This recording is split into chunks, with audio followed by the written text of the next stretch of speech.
السلام علیکم ورحمۃ اللہ وبرکاتہ۔ محترم سامعین کرام، حرام چیزیں جنہیں معمولی سمجھ لیا گیا، اس کتاب کا 36واں درس،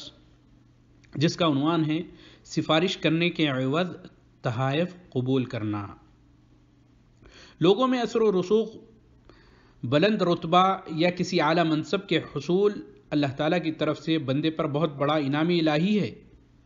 بشرطے کہ انسان اس نعمت الہی کا شکر ادا کرے۔ اور شکر کا ایک طریقہ یہ بھی ہے کہ اپنے مسلمان بھائیوں کو نفع پہنچانے کے لیے اپنے اثر و رسوخ اور منصب کو استعمال میں لائے۔ یہ نبی کریم صلی اللہ علیہ وسلم کے اس عمومی فرمان میں داخل ہوگا، من استطاع منکم ان ينفع اخاہ فلیفعل، صحیح مسلم۔ تم میں سے جو اپنے کسی مسلمان بھائی کو نفع پہنچا سکتا ہو اسے ضرور نفع پہنچائے۔ اگر کسی صاحب اثر و رسوخ نے حرام کام کا ارتکاب کیے بغیر یا کسی کے حق پر زیادتی کیے بغیر بالکل خالص نیت کے ساتھ اپنے کسی مسلمان بھائی سے ظلم کو دور کرنے یا اسے اس کا حق واپس دلانے کے لیے اپنے اثر و رسوخ کا استعمال کیا تو انشاءاللہ وہ اللہ کے ہاں اس کا بہت بڑا اجر عظیم پائے گا۔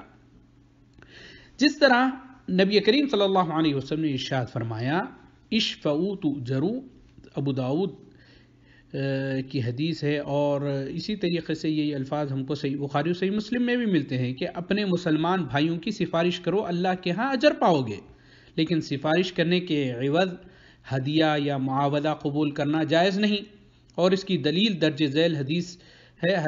حضرت ابو امامہ الباہلی رضی اللہ تعالیٰ عنہ بیان کرتے ہیں، نبی کریم صلی اللہ علیہ وسلم نے ارشاد فرمایا، من شفع لأحد شفاعة فأهدى له هدية عليها فقبلها منه فقد أتى بابا عظيما من أبواب الربا۔ مسند احمد کی یہ روایت مسند احمد میں موجود ہے، اور امام البانی رحمہ اللہ نے اپنی کتاب صحیح الجامع صغیر میں ذکر کیا ہے، جس کا ترجمہ یہ ہے، جس نے کسی کی سفارش کی اور اس سفارش کے عوض اسے تحفہ دیا گیا اور اس نے وہ تحفہ قبول کر لیا تو اس نے سود کی ایک بہت بڑی قسم کا ارتکاب کیا ہے۔ بعض لوگ کسی شخص کو ملازمت دلوانے، کسی کی ٹرانسفر کروانے، مریض کو مفت علاج کی سہولت مہیا کرنے یا اس جیسے دیگر کام کروانے کے لیے خود یہ شرطیہ پیشکش کرتے ہیں، اگر تم نے ہمیں اتنی رقم دے دو تو ہم اپنی سفارش واسطے پہنچ اور اثر رسوخ کا استعمال کرتے ہوئے تمہارا کام کروا دیں گے۔ جبکہ حضرت ابو امامہ الباہلی رضی اللہ تعالیٰ عنہ بیان کرتے ہیں کہ گزشتہ حدیث کو سامنے رکھتے ہوئے راجح اور صحیح بات تو یہی ہے کہ سفارش کرنے پر اس کا معاوضہ وصول کرنا حرام ہے، بلکہ سابقہ شرط لگائے بغیر بھی اگر کسی سے سفارش کا معاوضہ وصول کرے تب بھی اس حدیث کے ظاہری الفاظ سے ناجائز قرار پاتا ہے۔ کسی کے ساتھ نیکی کرنے والے کو اپنی نگاہ ہمیشہ اس کے اجر و ثواب پر رکھنی چاہیے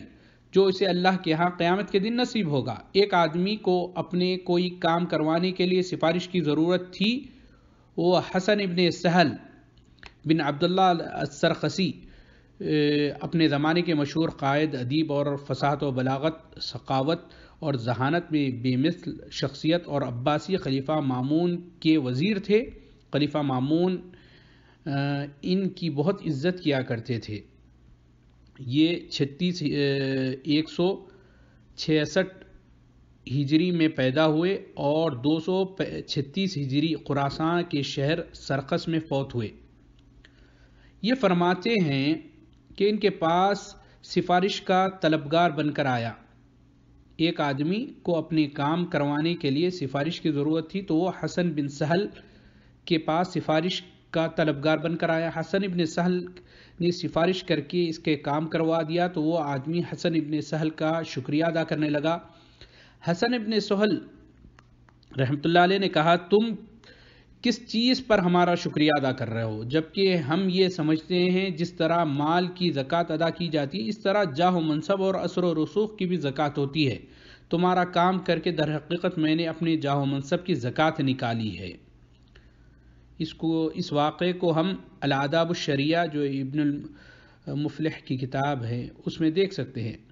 یہاں پر یہ اشارہ کر دینا مناسب معلوم ہوتا ہے کہ اپنے معاملے کی دیکھ بھال کروانے یا کارروائی مکمل کروانے کے لیے اگر کسی شخص کو اجرت پر رکھ لیا جائے تو اس میں کوئی حرج نہیں، کیونکہ یہ اجارتاً مزدوری پر کوئی کام کروانا کے قبیل سے ہے جو کہ شرعی شروط کے ساتھ جائز ہے۔ لیکن اگر کوئی اپنے اثر و رسوخ اور وساطت اور سفارش